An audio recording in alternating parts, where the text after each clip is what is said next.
I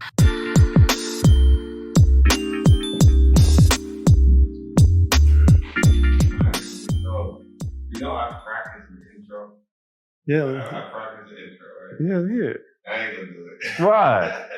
I ain't gonna do it. What was it though? I actually woke up yesterday morning because I thought we were gonna do the podcast yesterday. And I was like, man, I was half asleep. I was like, thank you for tuning in to the Bridgin the Gap podcast. And I was like, yo, you are not Arsenio Hall. No, I'm saying, but like, we gotta have something, right? I know we do. Yeah. But it's a work in progress, right? We're hoopers. But this is the Bridgin the Gap podcast. I'm here with my OG, my co-host. Some call him Coach. I call him Jupac on some days. Today, he's Angry Man. But Coach Yates King. And I'm your other host, Ryan Yates. And we got our guy Ethan here on the back, making sure I don't mess up the sound or anything. How you feeling, Coach? I'm feeling real good. Anytime I get a chance to do something with two young bucks that I like being around, that I allow to be in my presence, it's always a good feeling. See, you started that off real nice. I was like, okay, giving me the PC, the PC introduction. That's cool, but it's starting to get right to your same old. Well, for those of you who aren't familiar with us, and probably most of you who aren't, Coach King, that's my OG, my old head. We're here. We're in Dubai right now, but we're from the States. So all of our UAE listeners, when we refer to somebody as our OG or our old head, that's a sign of respect. That's something that comes with wisdom and experience. And Coach and I, we've been going at it for what? I don't want to say the exact number of years because, it's been a while, but it's been over a decade. He was my high school coach.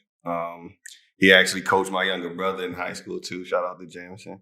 And he's been a part of our family ever since. So even through college, to my college graduation, always been there. And now we are both here in Dubai, building a business, but we'll get to more of that later. Coach, man, over a decade, right? It's a long time, man. Yeah. It's a long time. Seems longer than the 13, 14 years, but I thought we weren't gonna put numbers out there. Hey, man, listen, when you get my age, you no longer worry about your age. You just think of it as a gracious period of time that you made it this far. So hey, I'm happy to be here with you. Yeah, that's true. And again, we still getting used to this introduction stuff. So let me just remind you guys are tuned in to the Bridgin the Gap podcast. It's the tale of two generations. I'm here. We started this podcast so that we can kind of bridge that gap between the older generation and the younger. There's been a gap between the communication, and there's so many misconceptions about what the younger generation does and how we're unappreciative and our view on basketball. We don't believe anything that happened with Will Chamberlain. I think he has the biggest urban legend of all, but Coach King got the perspective of all those things. We're going to talk basketball. We're going to talk life and everything. But before we dig into that, let's introduce us personally. I am from Alexandria, Virginia. Proud of it. AVA. I went to T.C. Williams High School. Any of you movie buffs out there, that's the Remember the Titans movie. Ironically, our football team wasn't the big men on campus. It was us, the basketball guys. Won a state championship, won a couple games down there. And that is probably where this podcast starts, right? Yep. Right there at TC, 2008. I'm a sophomore in high school, and Coach comes in, and he becomes part of our coaching staff. And then that goes later into him being a head coach, and then our relationship forms from there. But I got some basketball experience myself. I played at Eastern Mennonite University, did okay there. Went to undergrad and graduate school there. But we'll get into all that stuff later. Throw us your stuff, JK. I like how you use this platform to call me by my name as if you're one of my peers. You're still younger than me, Yates. Coach Yates King, originally from Middle Georgia. was a military kid early on, and of course we moved around a lot in the United States, outside the U.S. And but we settled in Georgia as our hometown, home state, so to speak. And from there, got a chance to go to Dodge County High School, be on a pretty good basketball team from there. Get a chance to go to Temple University on scholarship. With the OG John Chaney. Yes, man. Yeah, we'll save those stories. We'll put those in the tuck. Played for Hall of Fame coach by the name of John Chaney, and played with some great players, college players, and future NBA All-Stars. Went on to finish my college career at Coppin State in Baltimore, Maryland. Had a really good run there on some NCAA tournament teams, and then after that, I was blessed by the grace of God to play 10 years professionally overseas. And so now I'm back overseas with one of my favorite high school players of all time. Now I can finally say that, and without him getting the big head. But so I'm back here trying to do something else with Coach Ryan. Don't worry, we'll come back to all that. We'll have episodes where we get deeper into our basketball past and what makes us, qualified for people to actually listen to us. But before then, let's get to what's really buzzing on people. People back home. The point of this podcast kind of is for us to kind of have an outlet to get some stuff off our chest. We're here in Dubai, right? 15 hours away from what we call home, right? Maybe 12 hours if the pilot on Emirates plane is going crazy. I know I got here at 12, but we're here in Dubai, and that's in the United Arab Emirates. I said that right? All right, let's make sure. I'm still trying to make sure I don't sound too Western. Make sure you respect it. Let me make sure I say it is beautiful. It is it's an amazing place, hospitable, a lot of great things going on here. But we're here, and we're working on building a basketball brand called Hoopmountain.ae. Originally started in Boston, franchised out internationally to Kuwait, and we're here, making it happen in Dubai.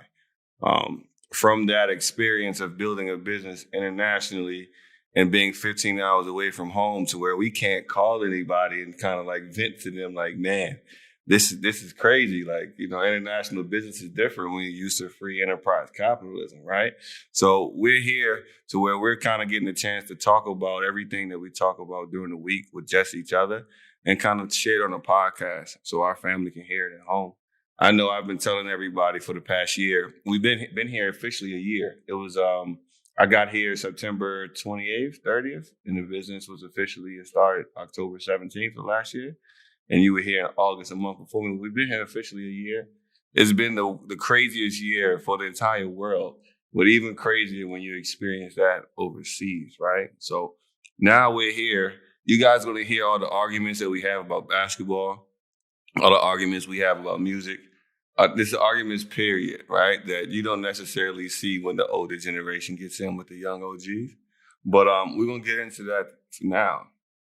And, when I was telling OG that we are going to do the podcast, he was like, listen, man, don't have me bojangling, jumping around, crazy. I'm like, no, it's not that. I want to shout out. I'm here because of Joe Budden's podcast, Players Tribune, Knuckleheads. I love Q Rich, D Miles, watching those guys and all the smoke and everything. So, watching them got us here. And those guys could help me convince the OG that, okay, that's cool. We can do this, So, how are you feeling over there? You ready? You still locked in? I'm ready to go. All right. So let's just bring it back to, me. I got my Kobe shirt on right now. Rest in peace to Mamba. Rest in peace to Gigi and everyone that was a part of that. Lakers, Lake Show. I'm going to let you lead this one off because, I could talk about the Lakers forever. I think my mom told me I was born and my blood was purple and yellow. Yeah. Well, we're talking about the Lakers coming back to prominence now. I mean, this is something that even if you're not a Lakers fan, but you're just a true historian of the game, this is something that's got to feel good to you just because you're so used to seeing them being on top with the great players. And, they had a little they had a rough patch there for a few years, and now they're back on top within a quick 1-2 year period. And so it's just great, being my age and getting a chance to see the turnaround, and in the fact that the late great Kobe Bryant had an untimely death this year. I mean, this makes this championship that much more special because they did it for him. It's beautiful, man. Like, first of all, that's 17. So, I hate Boston, right? Like, when we get into the story about how I got here and I had to make that trip to Boston, I despised every hour of that trip, right? I hate Boston. So now we tied up with Boston with 17, and the 17th one is is dedicated to Bean. For me, as a Lakers fan, I'm a true blue Lakers fan. Like, that since the day that you met me. And, everybody that's listening, that's familiar with us know, it's Kobe ride or die, right? I'm taking Kobe over Jordan. I'm taking Kobe over everybody, right? So we had to go through, first of all, it was tough for me watching Kobe when we had to go through the Jermaine Jones era, Smush Parker era, the Radmanovich, all those different guys on the team, and having watched Kobe go through that, and we just, keep riding. Rudy T as a coach, Byron Scott, Mike Brown, like going through it, right? And now, watching Kobe celebrate and get those 2 Finals MVPs and those 2 over Boston and Orlando, that was beautiful, right? But that tail end, when he tore his Achilles, and then we had to go through the Julius Randle, Lonzo Ball, D-Lo snitching and all that stuff, that was hard.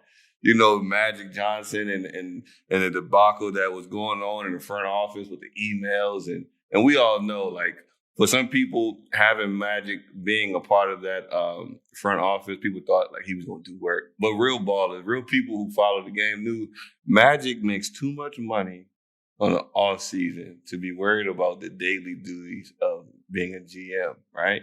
So when that fell through, I was like, man, Pelinka gets caught talking too much, making up lies on things. We just looking crazy all over the place. Braun gets hurt, the groin injury. I'm in the back crying like, man, what we going to do? What we going to do? Yeah, Magic is such a great player. Like all great players that have trouble coaching or either being solid in the front office because it's a day-to-day grind, and those guys don't have patience for everything, because they're so used to doing it at a high clip, and it comes natural to them. So yeah, Magic wasn't going to be around. He did what he was supposed to do. He's the figurehead. He's the guy that helps recruit free agents, and you guys got to handle the rest. Yeah, for sure. And we got it. Big shout out to Braun. Big shout out to Braun. Now, years, it was 17, really like in the middle of 18 because of what everything's going on. And he's putting up numbers to where he's leading the league in assists, you know what I'm saying? He averaged 28, 29, high clip, about 50% from the field. He's just managing a group of guys, and everybody on our Lakers team was on a 1-year deal pretty much, right? Nobody on this team, it'll be maybe 2 or 3 that'll return and be back, right? And he'll have a whole new group of guys. And he did it. Like, he was the best player in the league all year, right? Giannis got the MVP. Cool. I get it. We'll talk about that next. But Braun was the best player in the league, But, again, at this age, Braun is kind of in that space where MJ was, where you could have given him the MVP every year, right? But some things you just can't. Because somebody's got to carry the torch after he's gone, So, but when you talk about the performance he had, and you brought it up to me about, and I'll let you talk about how tough it is to make sure that as a leader during a quarantine, when you off for basketball 3 months, and you make sure that your team, even though everybody is away, is ready to get back when it comes to the bubble, and they're all focused on that. Yeah, you mentioned LeBron being the best player in the league. I say Giannis won the championship. He was probably the best physical player in the league in terms of everything he could do.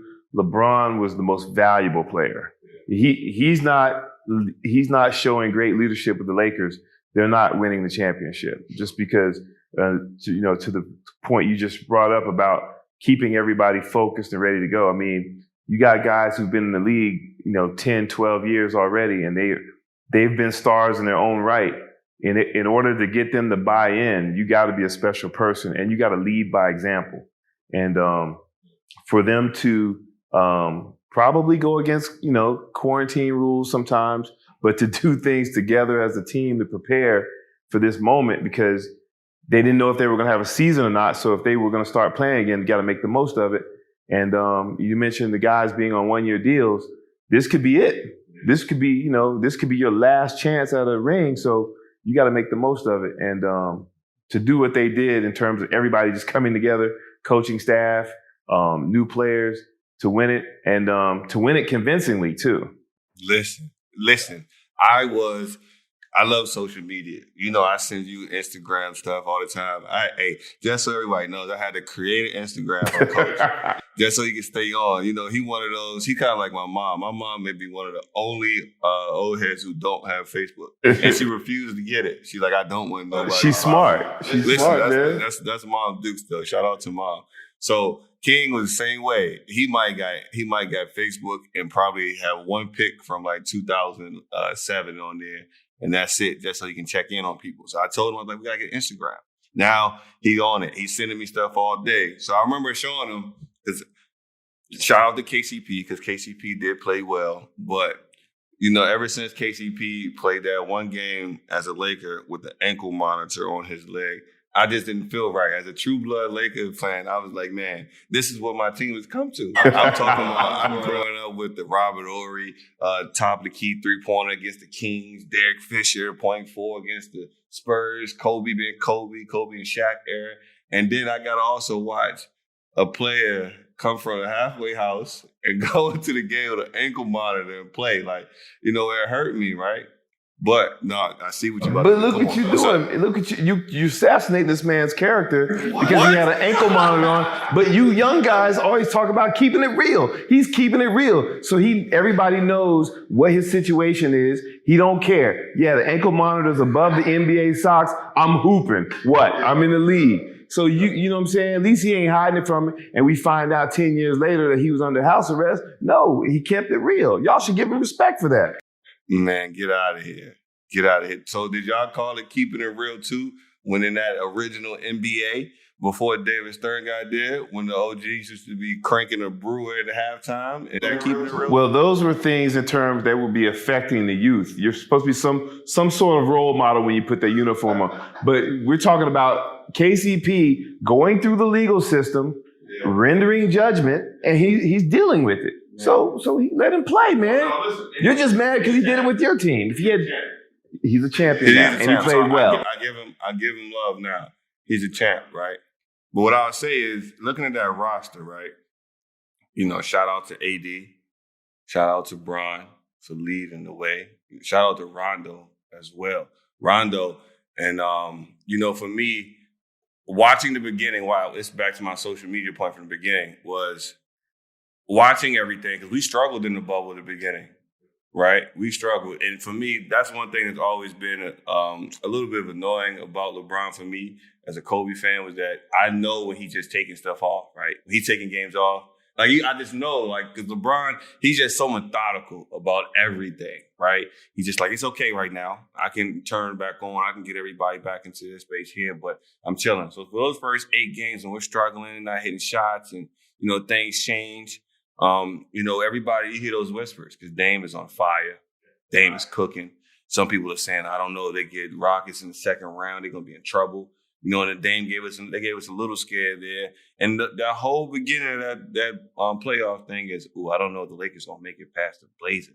I don't know if they're going to do this. I don't know if we're going to do that.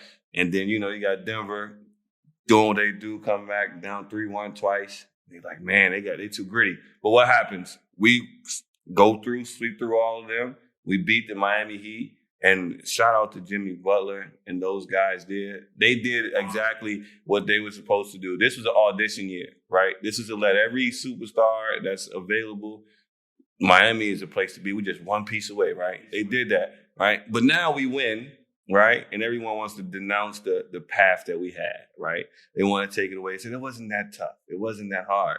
Just a couple of months ago, you were saying there's no way Dame is going to light up Rondo and KCP, and Caruso, which he might have, but from what I was being told, what I was saying, Vogel had a great game plan. This is one reason why I'm glad you allowed me to join this podcast, so we can talk about the realness of what's being presented to the sports world. If you were a casual fan, yeah, you might think that the Lakers were in trouble those first couple rounds. But if you're a true blue basketball fan, they would be fine.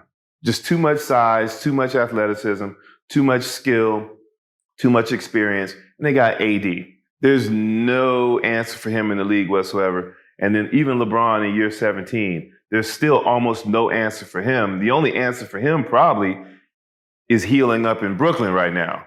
So he had a year to get ready for that. So slim easy money. Everybody's got to have some talking points. Instead of kind of keeping it real, as we say in terms of just saying, yeah, Portland might give them a scare. They're not beating them. And as much as I love Dame Dollar, but they just don't have enough. And, for anybody trying to discredit the Lakers for winning the championship, I mean, you can't contradict yourself.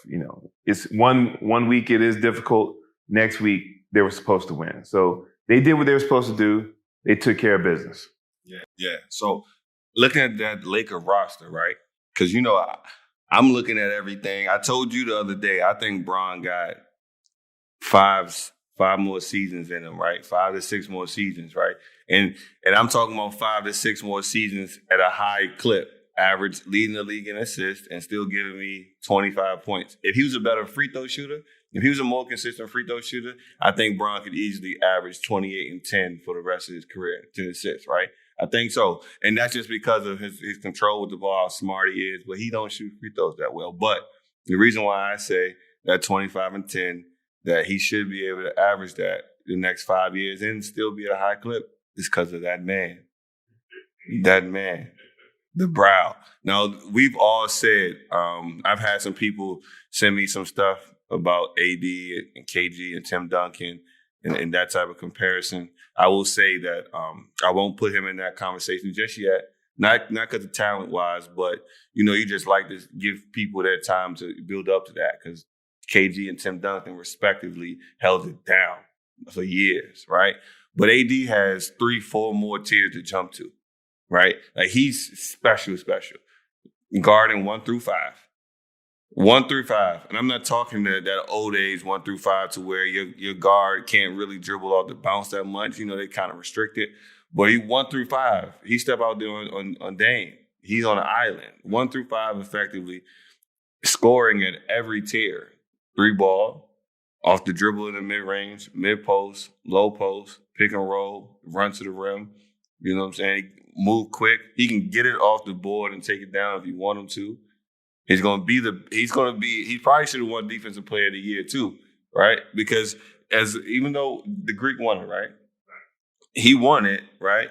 But when you talk about the Greek and his defensive prowess, it's mainly on blocks and his paint presence, right? And that's more so on the help defensive side, right? Not necessarily on the ball. You don't see him laterally moving. He don't move the puppy side to side like AD does, right? AD, you really have to game plan for him different. I heard Draymond say that you have to be more aware of where AD is on the court than anybody else, right? And with that being said, he still got somewhere to go.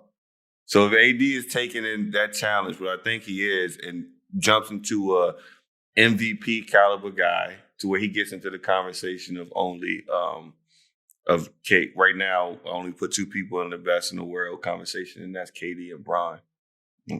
Then I would say that, AD is there to where AD will give Bron a few more years on his career if he goes out and does what he's supposed to do.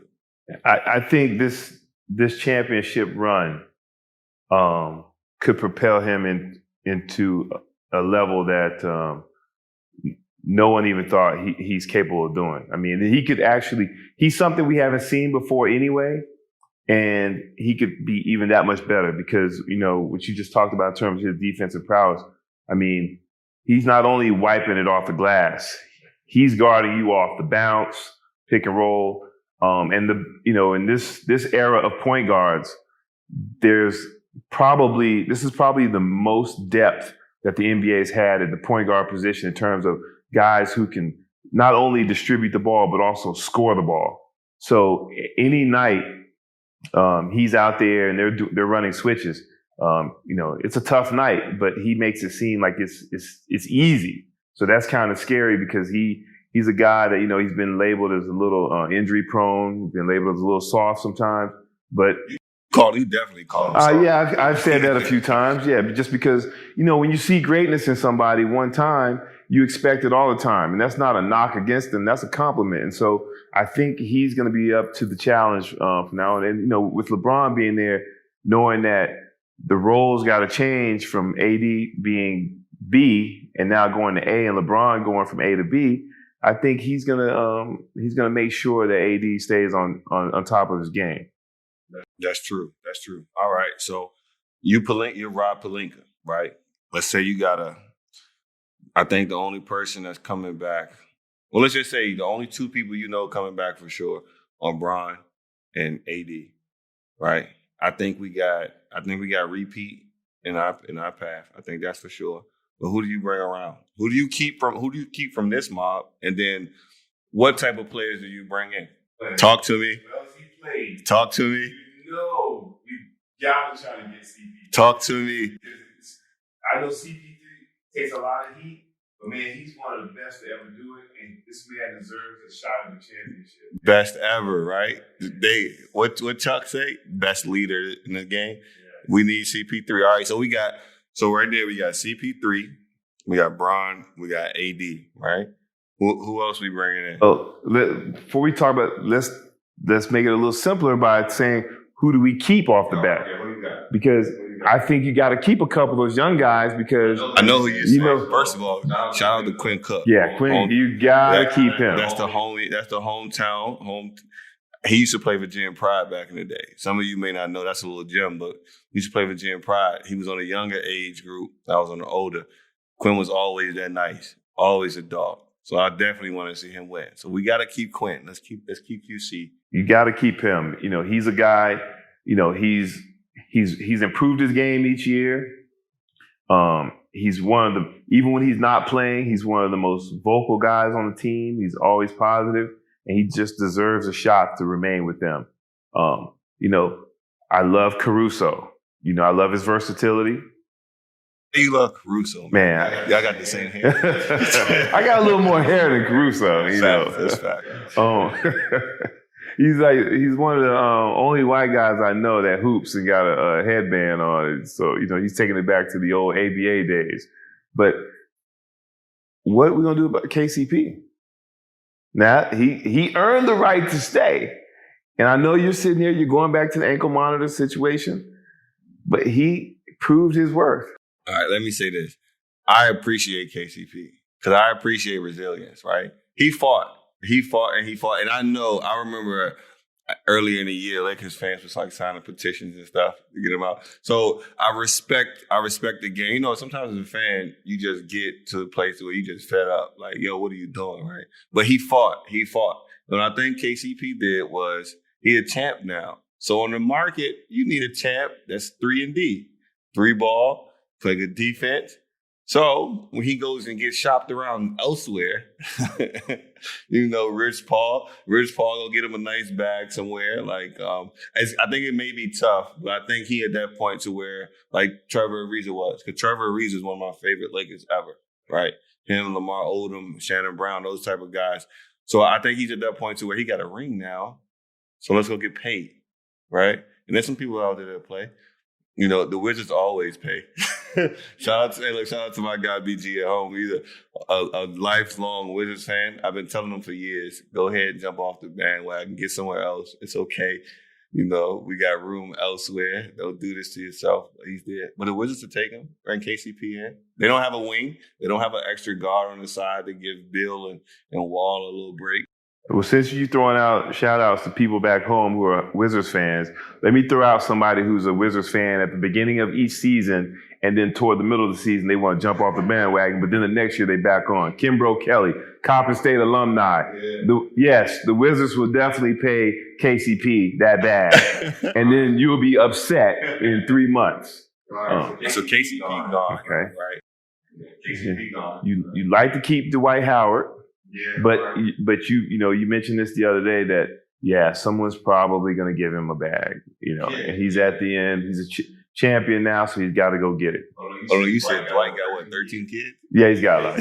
Something like that. That we know of. I think Shaq was throwing a little shot at him too. Shaq was like, some people cheering like they were a part of that victory, but Dwight did his thing. And for me, Dwight one of those dudes who I never wanted to see in a Lakers jersey again. Right? We had Nash, who I knew was injury ridden at that time, but we had Kobe, and I think we might have still had Powell too, and we had Dwight. Right? Dwight came in there. He wanted to be a goofball, do all that extra stuff, but wasn't really trying to do what it takes to win.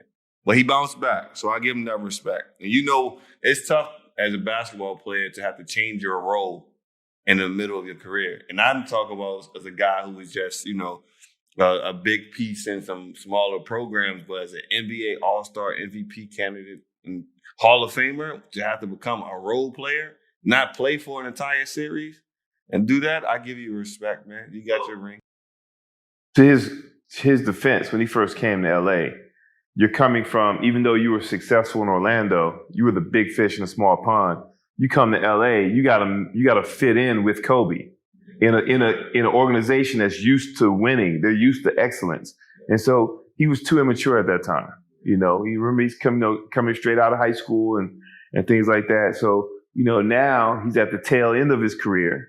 He comes into another situation with the Lakers where they demand excellence, and Kobe's no longer there, but now he's got LeBron, Rondo, and those guys. So, he's supposed to, get in there and do his thing.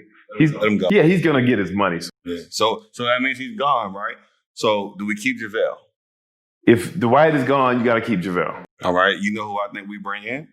Cousins, Boogie. Boogie. Yes. When we get to pair Boogie with AD, nasty. You saw what happened when I was in New Orleans before. Like, that's nasty. And some people may be like, he's not going to be able to recover from that injury. I'm always weary of those workout videos that float around on social media. But Boogie had time to really recover and get healthy fully all the way, right? And he looks good, right? And then on top of that, he's not a guy whose game is based all on athleticism. Like, Boogie's a bully. Straight Bama ball. Alabama bred, pushing, knocking you out the way. Great footwork. He can pass from there, and he just gonna bully you. I was just about to say that. He's never gonna come in and be a leaper and all that stuff anyway. He's just gonna be fundamentally sound, a marksman from certain distances, and he's a smart ball player. So that's the perfect compliment to AD, to give AD space to just do whatever he wants to do and terrorize people. So no, I think that's going to be that would actually be the best pickup in the league right there, because he had a year to recover fully, and then no games. And we still let him use the facilities and all that too. So as we stand, right, we got AD, Bron, CP3, Quinn Cook, Alex Caruso, JaVale McGee, and we got Boogie, right? So we got 5 spots. Excuse me. 5 spots. I'm saying bye-bye to Danny Green. Yeah, sorry, Danny. Yeah, Danny, you got to go. And, he's a UNC alum. So, I remember and I appreciate him. But, Danny, you got to go. You got to get out of there. So, saying bye to Danny Green. For those of you out there that are thinking we're saying bye Danny Green because it's pressure from the media, social media, whatever, in terms of him missing those shots, no, it's because Danny Green is getting a little long in the tooth. He's no longer the defender that he was. And can't slide him. And, if you watch Danny for real, Danny is pretty stiff up there. We talk about being like a fluent player, and sometimes we base, how good you are based on how well you can also move, right? Because that gives you a little bit of a different toolbox, so to speak. So Danny got to go, right? And so I like Markeith. I like Markeith a lot, right? But if Markeith, because Markeith gonna go get paid. Markeith's gonna go get paid, right? So that's a stretch 4. That's a guy who, you can toss it to him on a pick and pop and all those other things. You know who I'm thinking should fill that gap. Who's that? Come on, man. Banana Boat. Melo. Yes. Come talk to me, Melo. Come on. Come get your ring. You deserve it. Because Melo in that category like AI for me, right? He a hood favorite. He done a lot for us. And I think Melo, from the very beginning, from his rookie year, always had a certain narrative wrapped around him that wasn't deserving, right? And we've seen that play out later in his career. The Knicks did him dirty. It was a terrible organization, and he gave them all that he could. The Rockets situation, OKC, and then you see how he bounced back here. But he deserves that ring for sure. One of the greatest scorers ever, right? I think we go for him. This your guy, Mr. Michigan. Kuz Mania. What we do? So you gotta package him up. It's time to get him up out of there. Yeah, he played his role. Could have played it a little bit better, but Kuz, in his mind, he's thinking back to the year he averaged like 18.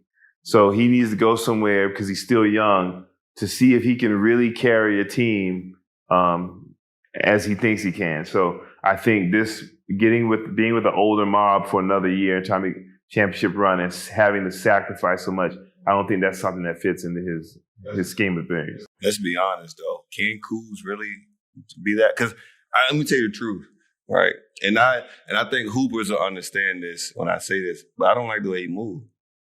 Like his right to left crossover, his between the legs, whatever. His any move, any floater he shoot, any shot, it just looked like slow down, champ. Like, you okay? Did you find it? Like, he don't have no rhythm, right? You know how I always tell the kids that basketball is art, right? Because you get to paint your own canvas. And you are your own toothbrush, right? So you go at your own rhythm. I'm looking at Kuz and I'm like, gee, what's up, man? He's still young, man.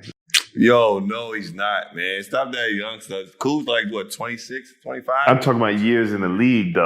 Yeah, but he been hooping for a minute, though. Even if you're not in the league, you still got a little something, right? John Moran. He's special. He's special. Okay, let me see. He's special. All right, no, let's put it in simpler terms so the people back home that know you and know me know what I'm talking about when I say this. There's still guys that you played with now that have been playing for many, many years, and they still play erratically. Okay. I'm not giving any names. No, of course not. It popped up. I got you. All right, Kuz gone.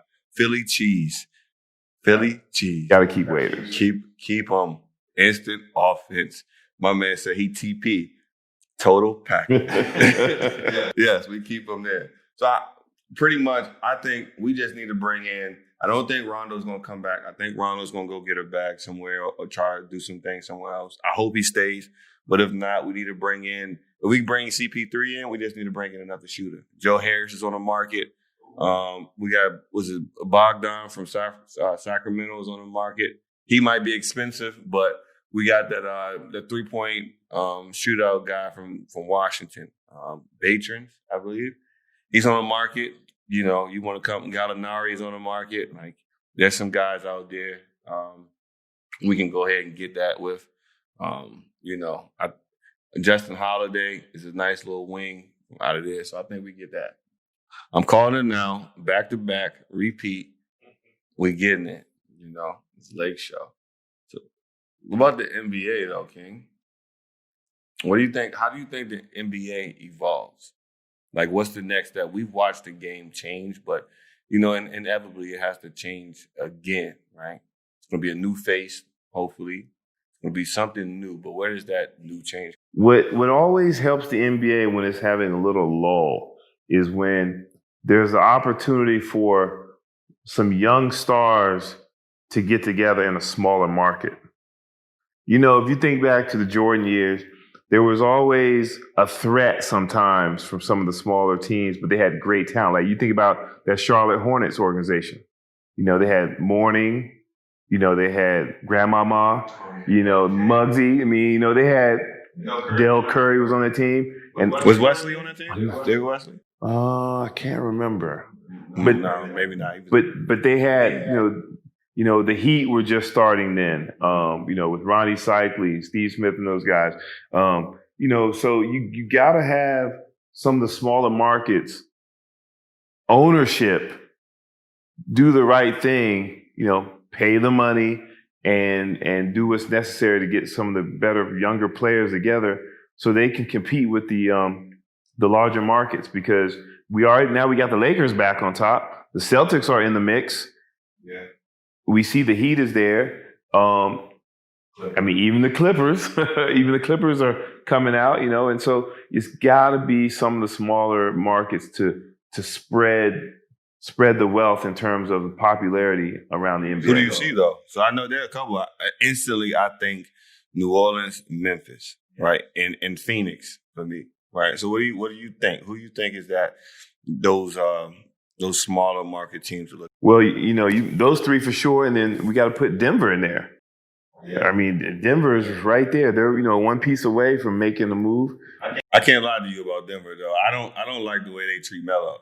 So I got a little personal issue with them. But, you're right, they do have a little something. Unfortunately, that has nothing to do with the current players, but that's just management being petty. You would like to think that Minnesota would be there. They have some pieces, but...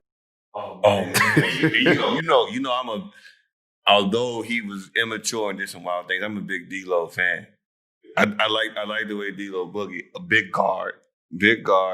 He's shifty. He one of those that's really, really skilled, right? He gets to his pace. He only plays at his pace and nobody else's. He should get there. But that organization, and I credit you for kind of opening my eyes to like how those organizations have had long histories of being ran terribly. So now you're kind of seeing how that stuff go. But Minnesota got a chance though. They do have a chance. They got I think they got Malik Beasley over there too. You're one of your favorite players in Chicago. They have a chance to assemble some good young talent. But hold on. Zach LaVine. Yeah.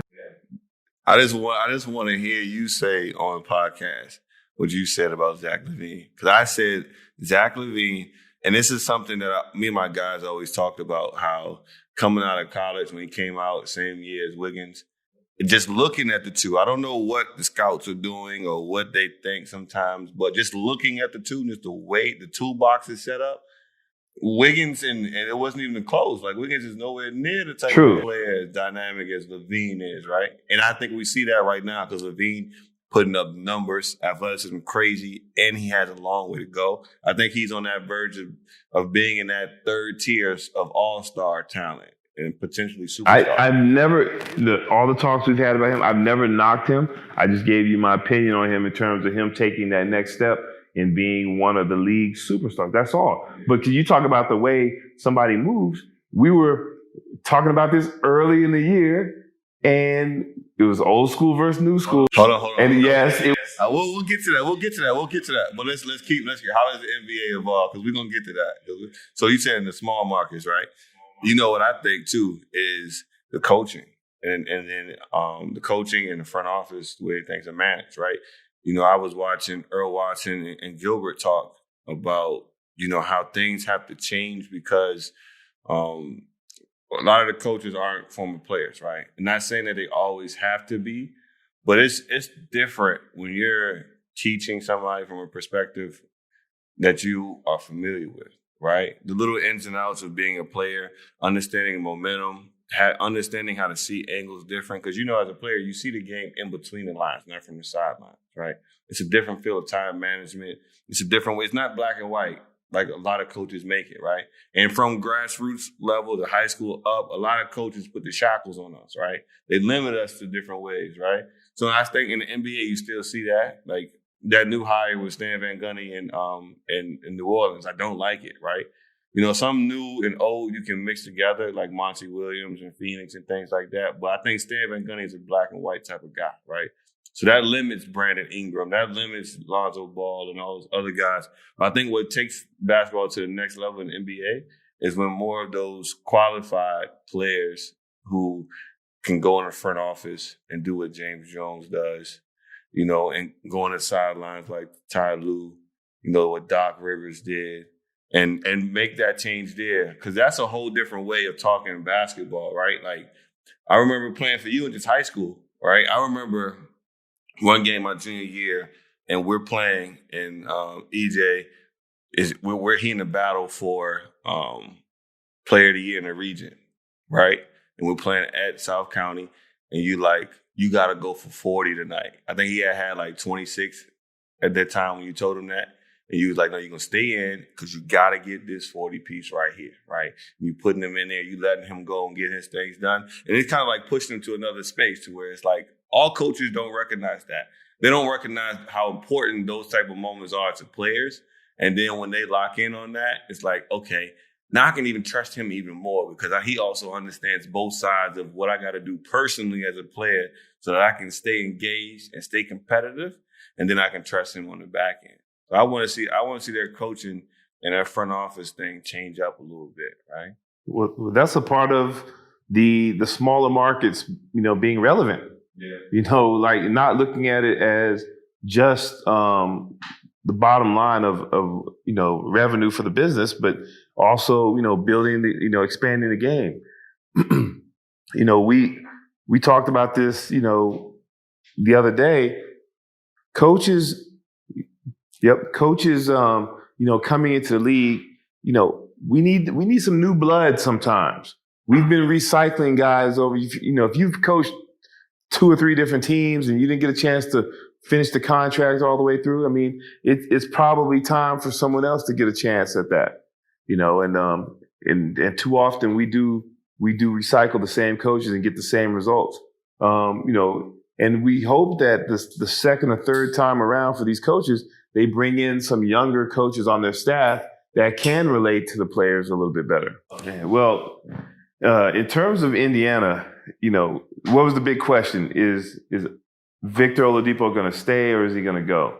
Well, what is he supposed to do in terms of his career? It's the best thing that for him is in terms of putting himself in the best situation.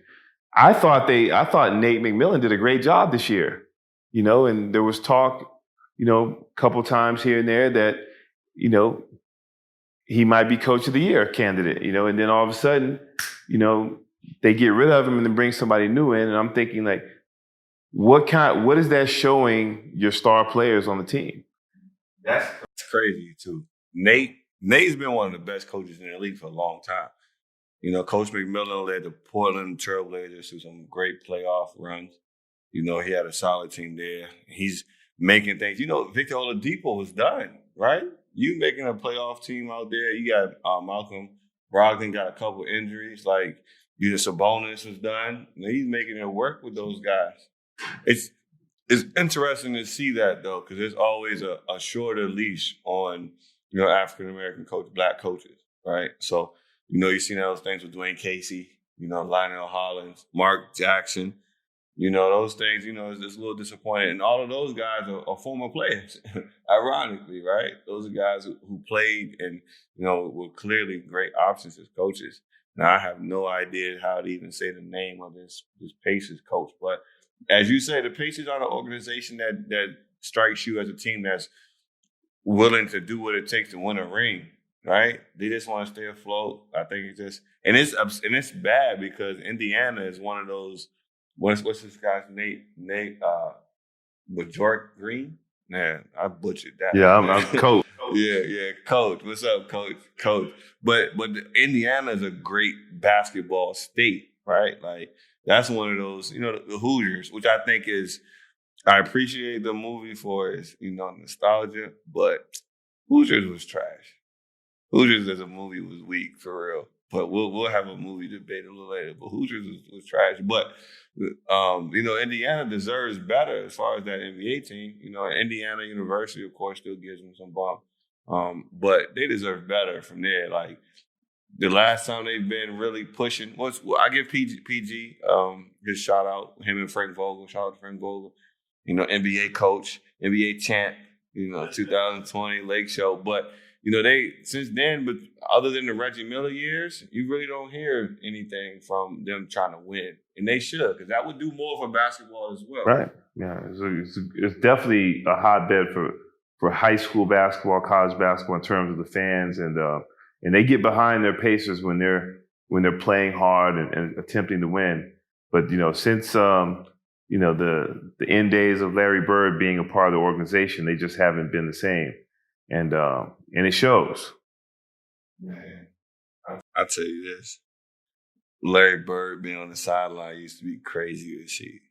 That used to be crazy, but the NBA for me, evolution comes with the front office and that sideline. When you make those changes there, then I think that takes the game to a whole nother place as well. Now let's talk about a little bit about us, right? Where we at the grassroots levels, coaching.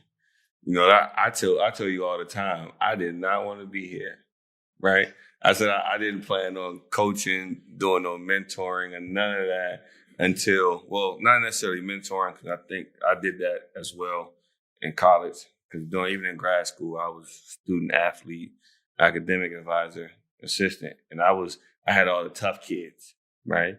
I had the ones that nobody wanted to bother. So I did some mentoring stuff then. But as far as coaching basketball, I didn't want to coach.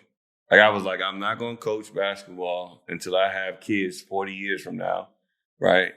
And then by then I'll be wealthy. I have what it takes, in the bank to do those extra things. I know what comes with that battle. But then here you come knocking on the door, like, yo, let's go take a trip to Dubai and do something crazy. And, here I am back at it doing what I said I wouldn't do. But part of the reason why I didn't want to do it was I was always kind of put off by, the system. One, I don't like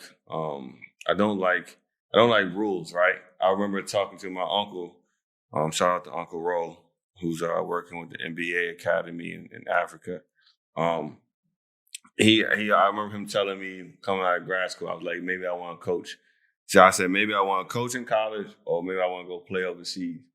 And he was looking at me, he was like, man, you do not have to do any of those things, right? Like, you got this, and that in the background. So a lot of us, we didn't have any option when it came to after basketball. So we had to fall into this line, right? But with that being said, it's also those coaches that don't really understand what basketball means for guys like me or guys like you, right? Some of those, the grassroots, like I remember Brian talked about in one of his interviews, he mentioned recently about how his grassroots, his youth coach has instilled certain things in him that still go with him today, right? Too often now, we have coaches who don't understand what basketball really means when we talk about it being a tool for the young African-American community. Because let's be real, the majority of basketball is what we see on TV, right? The young guys in the inner city, young guys looking for another chance because we don't have anything else to do there, that's trying to get out or something, right? But those youth coaches, they don't have any accountability or understanding of what their responsibility is to raise young men, right? To teach them outside of the game, right? And I know you told me, like, this comes with a lot, right? Everybody don't have what it takes to get into that, right? What you think? Yeah, I mean, a lot of people get into coaching just thinking it's about that time slot from when the ball is tossed up. They have no idea what it takes around the clock, 24/7 in terms of making sure that your group of guys or young ladies has everything that they need to be successful, and and not only to become better basketball players, but become better students, become better people in the community, and and have a better perspective in terms of what they need to do with the rest of their lives. And then when people really get into it, you find out their true colors, and it's not to say people get in there to just profit off of the young guys or elevate their status in terms of coaching, but some people get in there with great intentions and realize that, whoa, this is just too much for me. And then they quit or they do, half the job. When you say too much though, really break that down to them, because I don't even allow you to really call me coach. You know what I'm saying? I'm not even trying to take that title just yet until I do my just do, but really break down what that looks like going the extra mile. Because I played for you, so I know what that looks like. Picking me up, doing things, but like really break that down to how some coaches won't do this, but it's necessary. Well, some of the little things that people don't know about is that, especially at the grassroots level, I don't care if it's a 7th grade team, 8th grade team, high school team, or even a college team, you have to get to know each player individually. And when I mean each player individually, I mean you got to know a little bit about their home life, their social life, their how they interact with the players, off the court, how they are in school. If you're not taking the time to do that, you're doing that kid a disservice, because that kid is going to hold on to every word that you say most times, and they follow your lead. And you don't know that you could be setting someone down the wrong path, or you could be setting them on the right path just by how you approach them and nurture them through the younger years. But if you're not willing to take that extra step and be able to sacrifice some of your free time, then that's probably not a job. Right. And that's the opposite of what we get, right? We get a couple lawyers or something that got some extra cash on the side, and they want to go into the hood and get a couple kids and be like, let's start an AAU team. But some of those kids ain't ate all day, right? So as kids, they don't know how to really explain that, but they just got attitudes or whatever, and they need to eat, right? Some of those kids haven't ate, or some of those kids never been talked to about, proper manners or having confidence in themselves or anything like that. I know you'll tell me all the time what that budget looks like outside of what's there for the kids. Like, when you talk about what's allocated for just the team, and then what you actually got to spend out of your own personal pocket, right? Like, back home before Uber was popping, you probably giving kids bus money and dropping kids off and doing all those other things, and then talking to each kid individually. And that's regardless of how good you think they can be, but just understanding that, like, they picked up a basketball because it was a tool for them, helped them figure something out, right? It gave them a space to where they felt safe. And so when they're playing it, your job as an adult, because kids don't know any better, like, and that's in college too, right?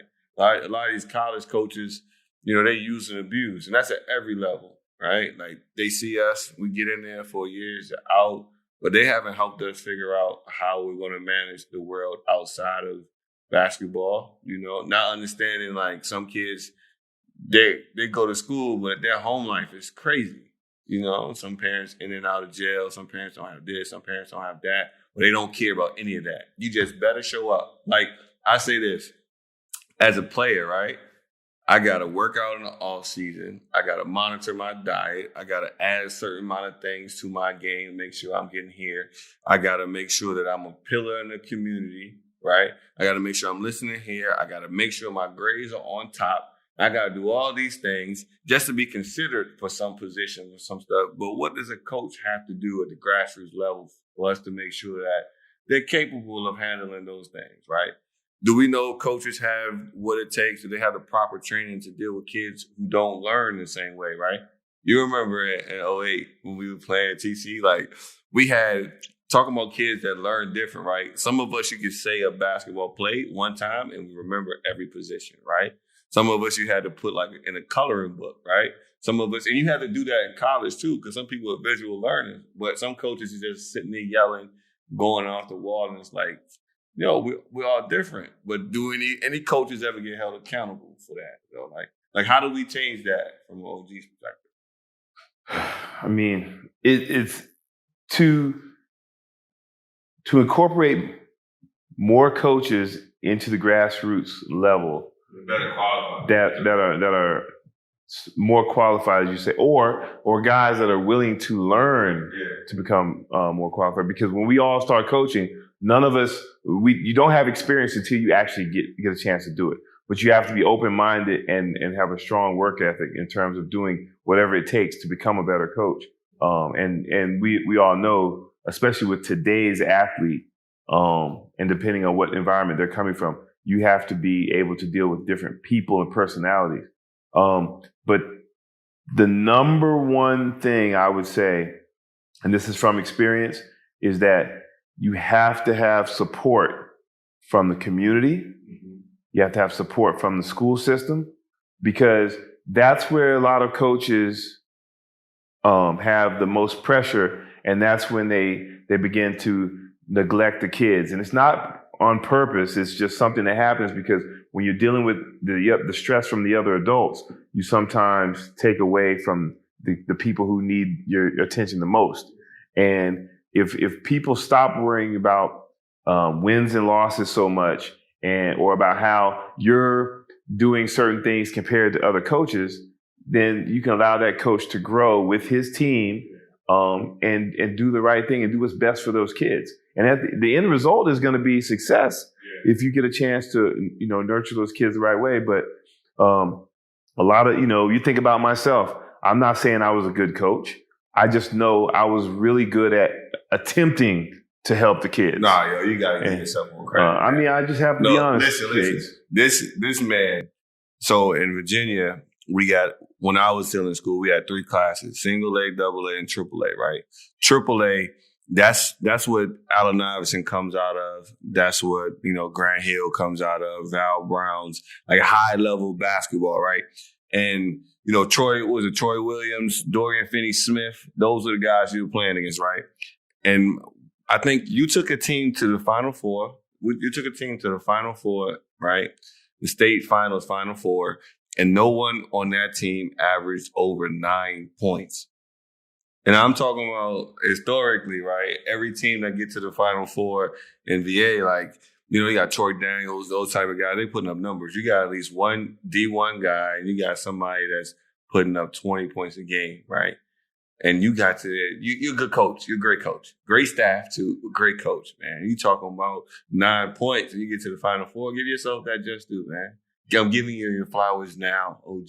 Go ahead, take it. Well, I appreciate that, right. but thanks. But, I never want to look at myself in that light, because you guys know that after a loss, I'm more likely to come into the locker room and say, I'll see you guys tomorrow. Yeah. After a win, I might keep you an extra hour and talk about what we can do better.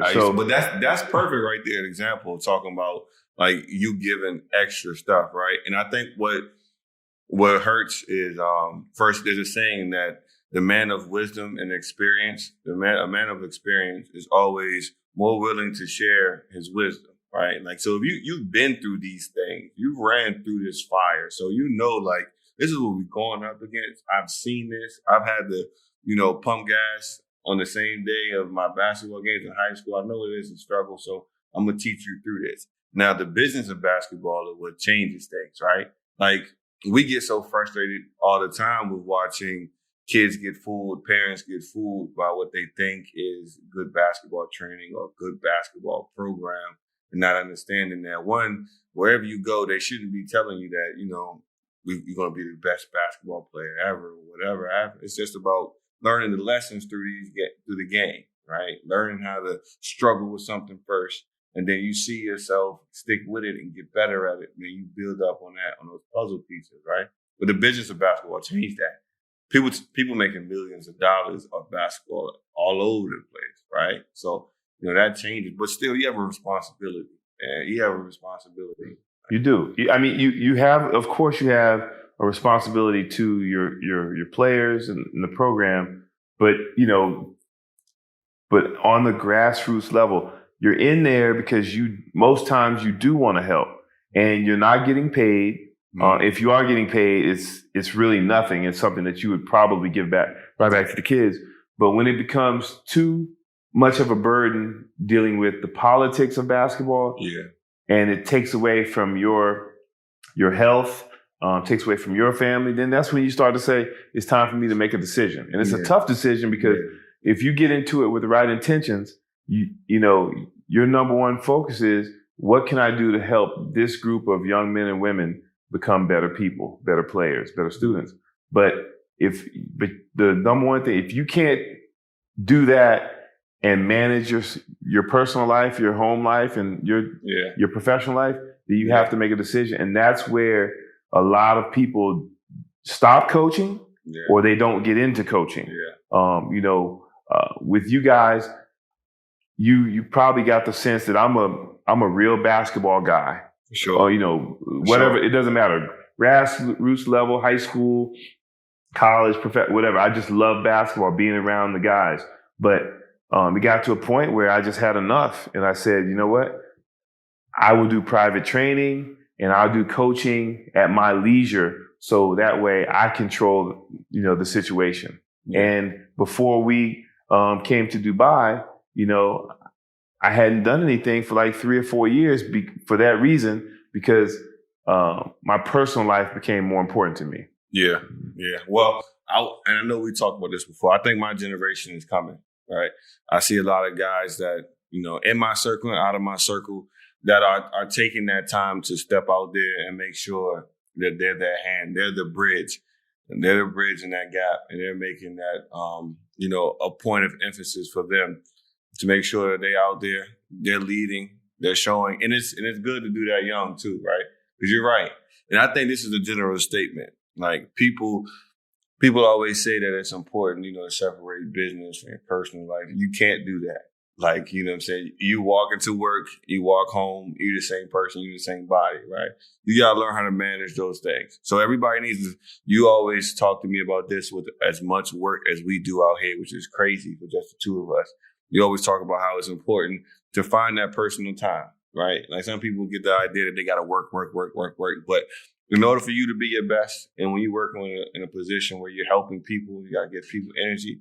You got to find out what needs to be done to take care of you internally so you can be in your best space. And that's why I think, too, it's important to either give people some type of counseling or coaches or some type of counseling to help them get through that so they understand, okay, my thing is I got to make sure I get a haircut and a manicure and a pedicure and massage, and I got to have a beach trip here, or I need to do this every 2 weeks or whatever, so that when I come back to you, I'm fully available and present, right? Because when you're dealing with just people, we're not engineers, we're not any of that. We're in the people business, right? We're working with people. Like whoever I'm talking to across the table from me, they got an entire life that they have to go back to, right? So I'm giving them energy. I want to be as present as possible. So that's just what I want, right? That's just what I want to see from the grassroots. Like you give those young men, those young women, every bit of water they need for those seeds to grow. Well, I mean, but that goes back to the outside noises, the outside voices, so to speak. The school. Think about this: you're a high school coach at a public school, and depending on where your public school is located and the population of your public school, you may have to do a little bit more than the public school 30 minutes away. And the administration that hires you, they're giving you a set budget. And they may give you that budget, but they may not offer any additional assistance. So if you do well, who's going to come in and be at every game and assume some of the glory? That administration. But if you're not doing so well or you're going through your growing pains, then that administration is going to be taking pressure from parents or community, whatever, and say, hey, you're not getting the job done, but what have they done to help you? And so coaches have just gotten to the point where they're just fed up with that. And, like I said, the people who suffer the most are the players. And until that changes, it's not gonna get any better. You wonder why some coaches are at certain schools for a long period of time, and they don't leave because they know they have a good situation. Yeah, I mean, I dig that too. I understand that, and I've seen it because parents are crazy. So and I'm not talking about any parent that I've seen in the UAE. We're just talking about me as a player and me as, just watching things and seeing stuff. Children are the most prized possessions of many parents, right? So sometimes you don't see things clear. Sometimes you don't make decisions based, that's not subjective. Like you're just looking at it like this is my kid. They can do everything possible, right? So sometimes I get that, but it takes a strong person, a very present person, to be able to say, now I need to take my step back because I don't really know what this project is like. So, let's see what this is. But again, to all you youth coaches out there with the right intention, to those programs that are pushing, I'm a product of DC Blue Devils team takeover, principally on Pacers. Shout out to Coach Keith Honore. That's my guy. Morello Vest. Coach Doug, Coach Rob. Guys like that. Coach Chucky, Coach Rodney. Those guys were instrumental, right? And all of them guys went above and beyond, right? But a lot of people don't do that. I've been on the flip side of that. So for everybody that's out there and that you're taking this challenge, and as Coach said, it ain't easy. You're not getting support from the community. Parents are driving you crazy. Every day that you walk into that gym, remember who you're doing it for. Those kids in there need you. And, they don't all, if they leave you, they may not get that same type of love. Shout out to Coach Thomas, who's now at Providence and was our coach in TC with you. I remember you and Coach Thomas telling us that when you leave here, you may not get a coaching staff like us ever again. And man, he sounded like the prophet, because when I left, ooh, it was a wrap, right? It was a wrap. Like, it was just different. So all those guys there, just keep pushing. Everybody back home, just keep pushing. And, keep working. Keep giving those kids those love. Keep studying the game so you can give it to them the right way. There are a lot of imposters out there, right?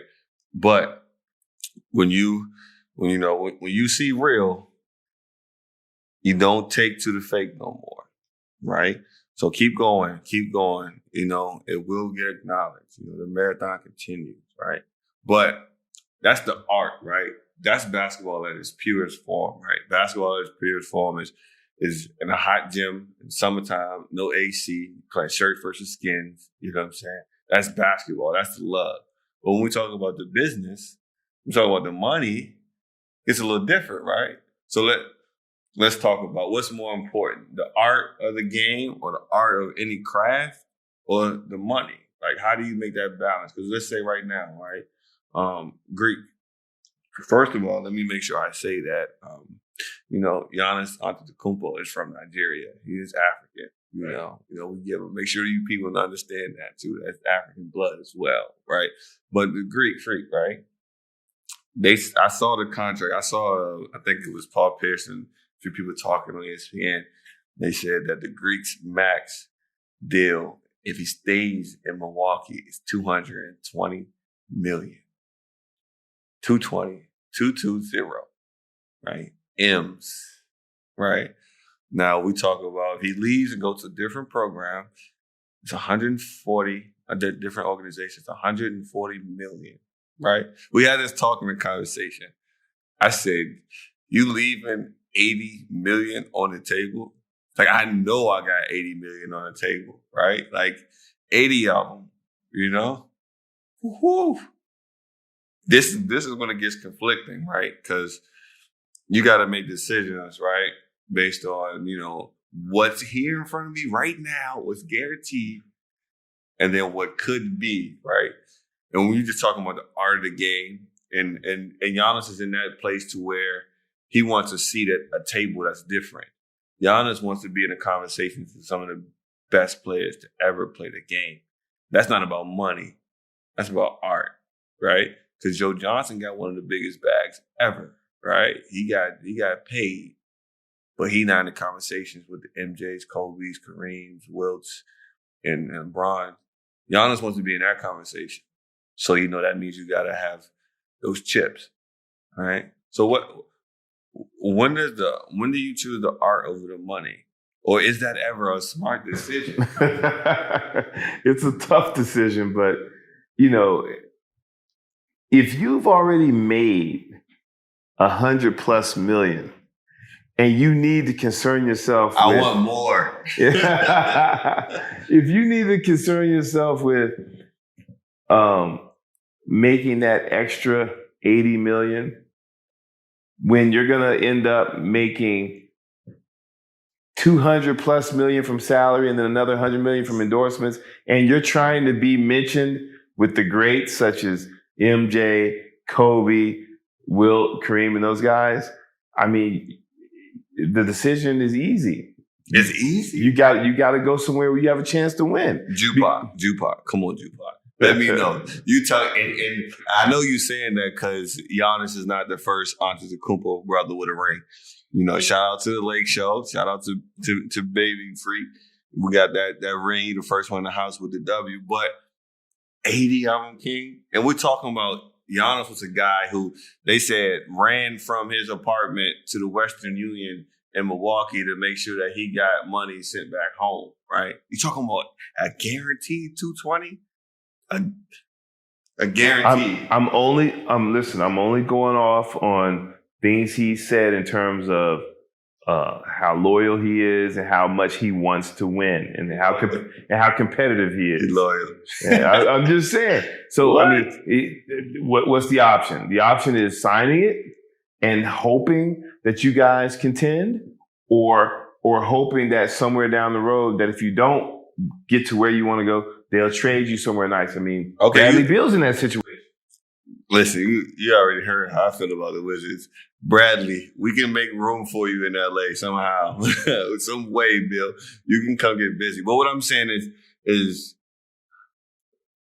from an OG point of view, right? Because I know I got my own thing. When do you choose the art over the money?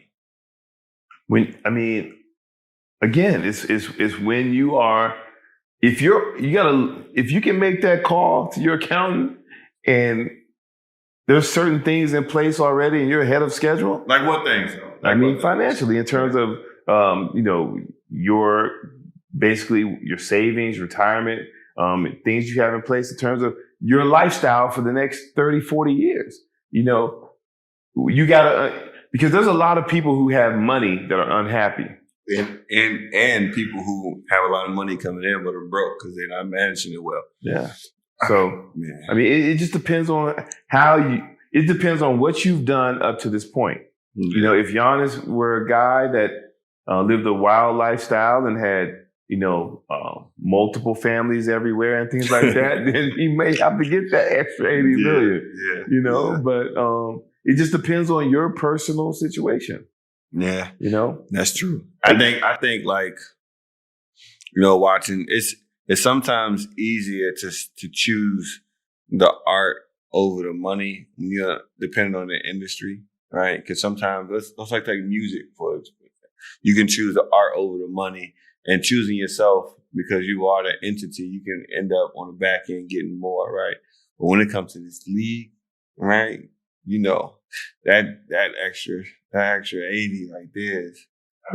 But it's a different league now too. There's a lot of those short contracts where they go, 2-year contracts with a second-year player option, so they can, fill it out and get right. But listen, I don't care what era you're in. 80 million is 80. That's a crazy number. Yeah. But the guys in the league today are in a much better position financially than the guys were 20 years ago. Absolutely. Absolutely. I mean, free agency and all that too. Shout out to Oscar Robertson. Yeah. I mean, the free agency, but more so than that, you young guys have you guys have mastered a way to manipulate all of the opportunities you have to maximize money these days. Yes. So that's a shout out to all the young guys out there. Like, you guys are doing your thing. Yeah. And so that's why if I'm Giannis on this situation, I'm looking at it as if what's going to be the best situation for me to win. Because you know how we are.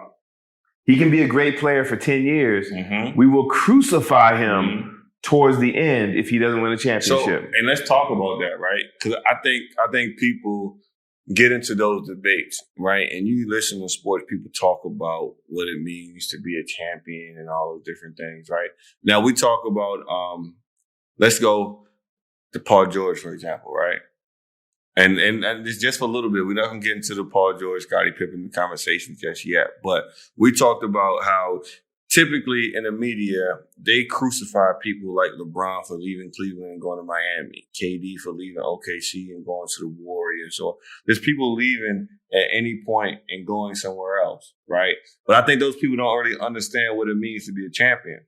You talk to me about how important as a champion myself, right? It might have been at high school, but when we won that state championship, I felt what it meant to be, I understood what it meant to be in a winning organization from top to bottom. I'm talking about from our coach to our team managers, to our principal, to our athletic director, right? And then because of that organization, we were winning 78 games in a row, no L's or nothing like that, right? So when you look at the NBA, you got players. This is what I always talk about. Like, players always got to get held accountable for stuff, but coaches don't, right? So you got players who have a toolbox, right? Like a guy like Paul George. Paul George has every tool in his box to be top 3 in the league, right? Paul George is an elite defender, right? Who could be even better. He got the handle. He got size. He can shoot. He can finish over top of you, around you, under. He can do all of those different things, right? But where you place him in the organization he's in changes his trajectory on how great he's going to be, right? So, and I'll equate it to me going to college, right? Me going to college, I don't know how to be a great college basketball player, right? That's what I'm expecting to learn from my college coach, right? Because he's been here, he's done that. That's supposed to be his expertise, right?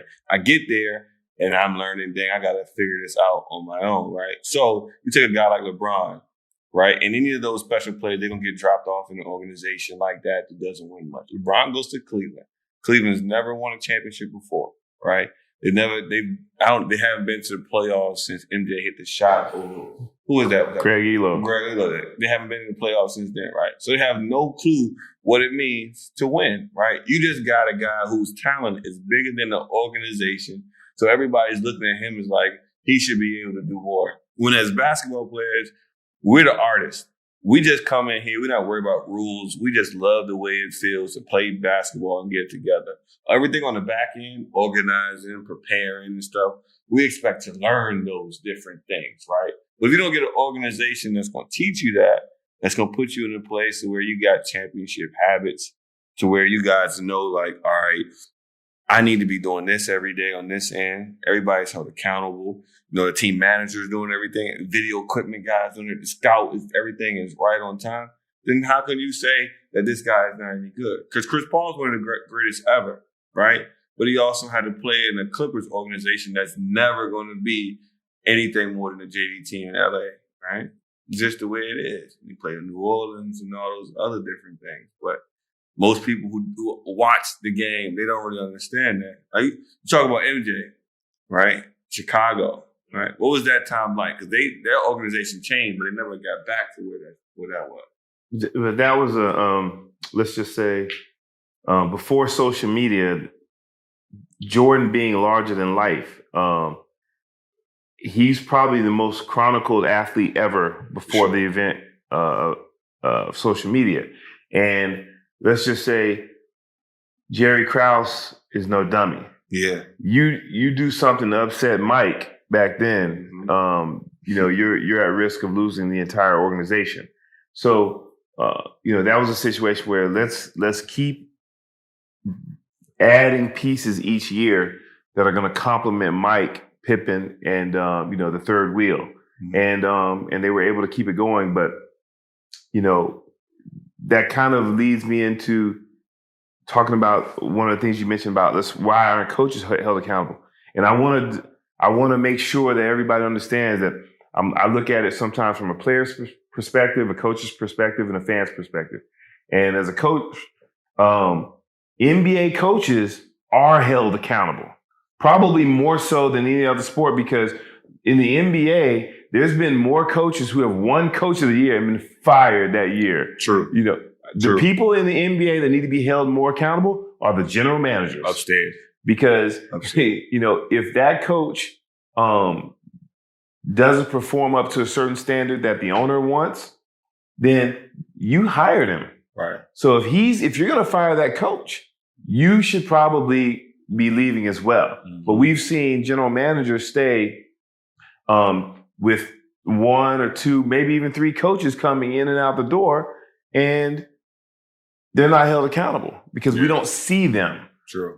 And here's the other thing, you mentioned some great coaches early on in terms of Lionel Hollins and those guys who were players, Nate McMillan, and those guys have done a pretty good job of coaching, but yet they seem to get a shorter leash when it comes to what they can do in terms of wins and losses.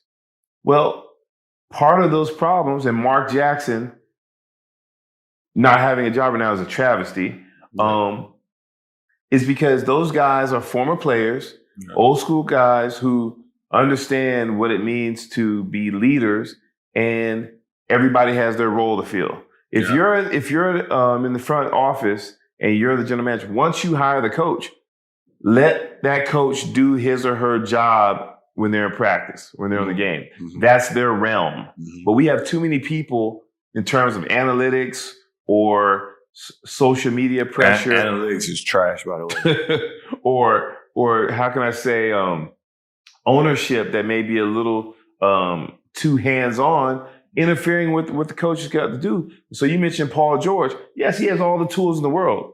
But let's just say we don't know what was being said behind closed doors in terms of how to manage Paul George, how to manage Kawhi. We don't know. So you're the head coach, but you're the least paid person in that front office and in terms of top tier players. So you're a puppet sometimes. Right. And you're the one that you bear the blunt of the blame. And that's not fair all the time. And like the age-old debate, right? You drop KG in San Antonio, and then you put Tim Duncan in Minnesota. What type of careers do they have then, right? So you put it's different, right? Night and day, right? And that's with like KG's still great, but just the natural ability that Tim Duncan's still great, but the natural ability that KG had, which is different, right? But if you get to start your career off next to the Admiral, and then you got Pop, who got all the support from the GM in that office, they all in line from top to bottom, is different, right? So if you drop, and like you say now, Toronto's running one of those organizations that have a great GM to where they just want to be a winning program for a while. But if you drop certain players in different places to where not only are they able to grow and be nurtured, but they're being led perfectly. Right? Like, that's just a whole different space, right? So sometimes when we talk about somebody not winning a ring, it's just so much more than that. Like, that's how we know if you guys aren't real winners, right? Like, if you aren't real winners, you don't understand that you got to have everybody on the same accord from top to bottom, right? And even then, you still might not win, but you're still on the same space. You got to keep pushing that stuff, right? Like, but like I said, Paul George got that toolbox, champ. I mean, he got that toolbox. I know everybody way off P. You know what I'm saying? He not playoff P. Like, I understand pandemic P looking crazy, but I think that probably is why it hurts me. Because before he started having that tragic performance, I was like, listen, we talk about top 10 in the league. Like, PG got the kind of top 5 in the league toolbox, like for sure. I don't know what's going on up top. I don't know if he for sure has the potential to be one of the all-time great small forwards. For sure. If I don't know if he gets out of his own mind or he's in the right situation, but he has everything necessary for that. For sure. For sure. So that's a fact. But we'll, as we get into this, we still got being away from home. It's like, because you're a history buff. I didn't know that. That's one of those things you learn about your OG when y'all go from player coach to to mentor and to now y'all business partners, where you just start seeing things. One, you seeing things you never wanted to see before, right? And then you just having conversations because y'all the only two in the entire hemisphere that y'all know. So you only talk to each other. You find out you're a history buff. So, we just, our journey out here is crazy, right? So we just got access to CNN and stuff. We'll tell y'all about that later. But I caught, it's the biggest reality TV show in the last 4 years, back home with 45, that presidential debate.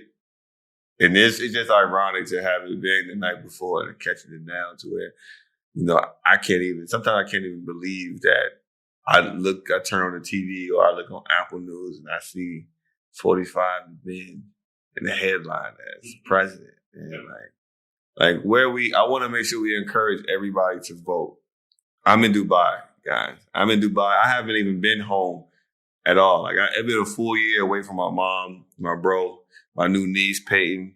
Shout out to her, like all my best friends. I've been here. But my vote has been casted. My vote is in.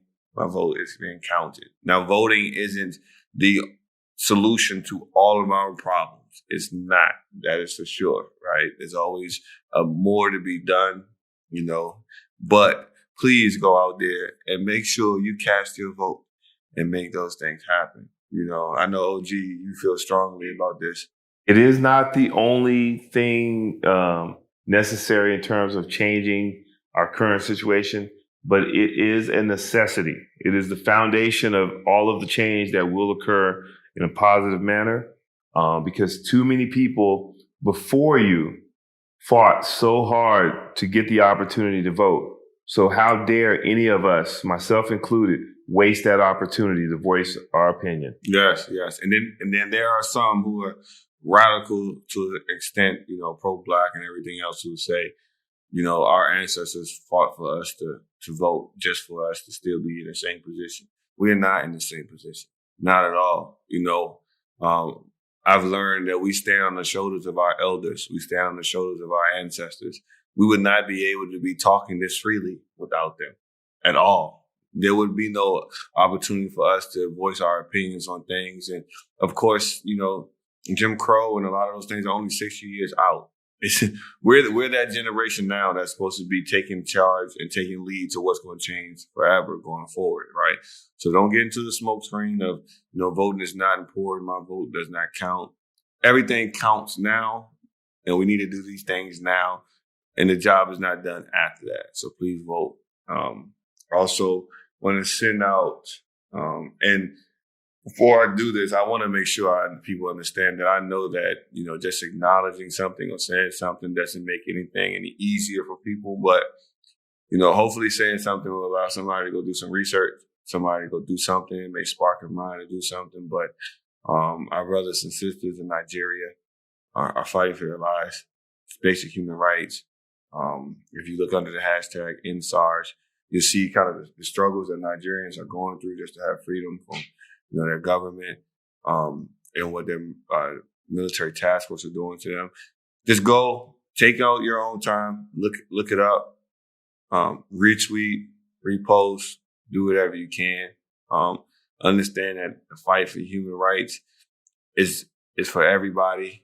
It's not a regional thing. It's not a race thing. It's not anything. Everybody should just be able to have basic human rights. So we support that as well. And that's love. Now let's give our post-game wrap-up, Coach. And I know I'll go first because I know how you like to give that long after the game speech. For me, I just say what's been on my mind, what I've been sharing to my friends probably the last 2 weeks. Bend but don't break. We are resilient people. Things don't come easy. There's always something that's popping up that we may feel like, man, just when I was getting started, this pops up. But bend, but do not break. It's okay to bend. We've been in Dubai. We've been bending, Mr. Elastic over here. We've been bending, but we refuse to break. That sets the heart of a champion. Be resilient, keep pushing. And as you go through this week, bend, but do not break. You got it. You are enough. Be you. Keep going. What you got? For me, I want to say humble yourself. And when I mean humble yourself, I mean for you young guys out there, there's going to be a lot of times where you're going to run across some older person such as myself that may come to you and have something to say. It may not be what you want to hear at that moment, but just take a moment to just listen. Because, I know that there's a lot of older guys that you guys say they're out there haters and they don't want you to do certain things. No, we are your biggest fans because you guys are going to take us into the next millennium. Okay. But, I want you to understand that you guys can always learn something from no matter who you come across. And if it's an older person, they've probably gone through some of the situations that you're going to go through or you've been through. And they just want you to not make the same mistakes that they did. So just remember that, just humble yourself a little bit, listen. And then if you can take something from it, great. If you can't, just show that respect, because at some point in time, you're going to be in that same position. Bars. That's a fact. I'm living testament to that. So that's our episode for today. Bridging the Gap podcast, Tale of Two Generations, OG versus young OG. You can find us. We will be on SoundCloud. We will be on Apple Podcasts. We'll be on Spotify, Google Podcasts. If you want to find our podcast website, it'll be on captivate.fm. If you are in the UAE and you want to get basketball lessons, it doesn't matter if you've never played basketball before. It doesn't matter if you need to be taught how to run. If you just want to be a part of the game and be around the game, you can come, you can work out with us, train with us, bring your child, any age. We'll go from 5 to 75. And that's Hoopmountain.ae. You can find us on Instagram at Hoopmountain.ae. As we always say there, make sure you live the game on the court and off. So for me, your host, Ryan Yates, co-host, Drew Park, AKA, Angry Man. Shout out to Ethan too for holding us down on there. Yeah, take care, guys.